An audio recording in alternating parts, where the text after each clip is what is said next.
bagaimana memberikan kurikulum yang sifatnya murni, ya, tidak terkontaminasi dengan paham-paham radikalisme.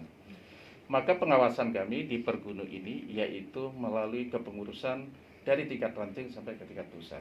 Dari tingkat ranting ada pengawasnya tingkat ranting, tingkat PAJ atau kecamatan ada pengawasan tingkat kecamatan terhadap guru-guru. Dan selalu guru ini diberikan semacam wejangan, semacam bekal bagaimana memasukkan kurikulum di lembaga pendidikan itu yang memang betul-betul Islam itu yang Islam betul-betul Islam rahmatan lil alamin, Islam yang menjadi rahmat bagi alam semesta, bukan Islam yang menjadi rahmat bagi umat Islam sendiri. Karena Islam diturunkan itu adalah untuk alam semesta, bukan hanya untuk Islam. Makanya di dalam landasan kita umat Islam yaitu Al-Qur'anul Karim ada dua pemanggilan Tuhan kami, yaitu bila mana manggil kepada saudara-saudara kita non-muslim, panggilan ya ayyuhan nas, wahai umat manusia. Tapi kalau bagi kita umat Islam, panggilan ya ayyuhalladzina amanu, wahai orang-orang yang percaya dengan adanya Allah. Maka dari itu kita mengambil nanti kepada ya ayyuhan nas, kepada seluruh umat manusia. Maka kita karena akhir-akhir ini lebih cenderung ya arah radikal itu kepada umat Islam. Kenapa? Sebenarnya kalau kita berbicara paham radikal itu yaitu kurangnya pemahaman yang detail di dalam Islam sebetulnya. Kalau secara detail memahami di dalam Islam, insya Allah tidak ada satupun orang yang menjadi pemahaman radikalisme. Justru akan menjadi payung atas seluruh umat beragama. Seperti apa yang telah diterapkan di Indonesia ini. Insya Allah. Moderasi beragama. Di tengah sekarang polemik radikalisme, kemudian ada juga terindikasi pegawai dan guru yang terinfeksi, terpapar oleh radikalisme, maka pemerintah mengambil kebijakan strategis.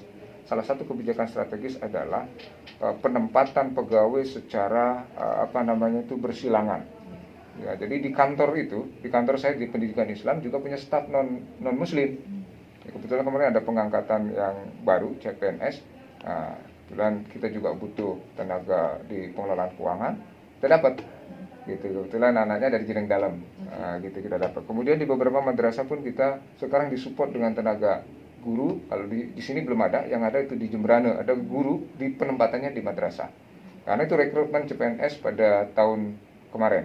Kemudian di dua madrasah kami yang ada binaan di MTS 1 di Patas, MTS 2 di Seriri juga ada staf yang non muslim dari Hindu. Mereka juga bekerja sebagai pegawai di lingkungan madrasah. Apa yang diharapkan pemerintah dengan pola ini? Satu, biar tidak ada kesan nanti madrasah itu menjadi eksklusif. Satu. Kemudian ketika ada orang selain muslim ada di dalam lingkungan itu, maka paham, oh muslim itu seperti ini. Jadi ketika ada orang nanti mengatakan bahwa gimana madrasah dan sebagainya, paling tidak mereka bisa menjelaskan bahwa kondisi madrasah seperti ini, kondisi pendidikan Islam seperti ini. Nah, kembali ke penyampaian Pak Mari tadi berkenaan, saya kenal karena kebetulan Ketut ini saya pernah mengajar di madrasah di sana, kebetulan di Senawiyahnya, Ketut ini di MI-nya. Dia multi talent. Memang aslinya ngajar bahasa Bali gitu, dimintain tolong ngajar bahasa Bali. Yang kedua, karena anak-anak nggak ada guru olahraganya, dia juga bisa guru olahraga gitu.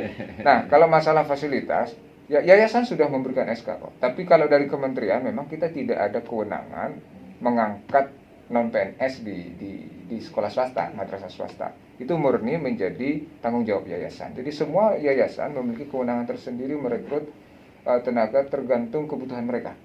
Jadi tidak melihat tidak semata-mata melihat agama ya, tetapi kebutuhannya. Jadi bila mana diperlukan seperti itu dibutuhkan karena dia harus mengajar bahasa Bali gitu, ya dia diterima di sana. Dan pernah saya tanya, Tut, apa enggak merasa rugi tuh nanti yang jelas kalau mencari pengangkatan bahasa Bali di madrasah agak sulit, saya bilang gitu. Apa enggak cari coba di luar? Tapi di sini tetap ngabdi. Ya Pak, santai aja gitu jawabannya kan. Nah, kita kalau di kementerian itu bagi guru-guru madrasah itu yang di non PNS ada dua fasilitas. Pertama ada TPG bagi mereka yang sudah sertifikasi. kita bantu selama jamnya cukup dan dianggap layak oleh aplikasi ya dan regulasi. Kemudian yang kedua, ada bantuan insentif bagi mereka yang belum TPG atau belum sertifikasi. Ini tidak memandang itu.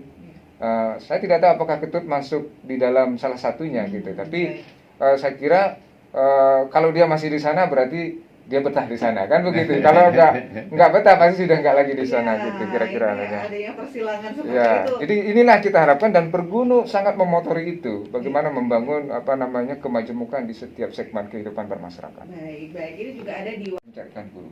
Maka kewajiban moral kepada para guru, kepala sekolah, kepala madrasah untuk mencarikan guru untuk pelayanan itu. Upaya kita lakukan kemarin, Mbak ini, kami berdayakan teman-teman penyuluh agama Islam.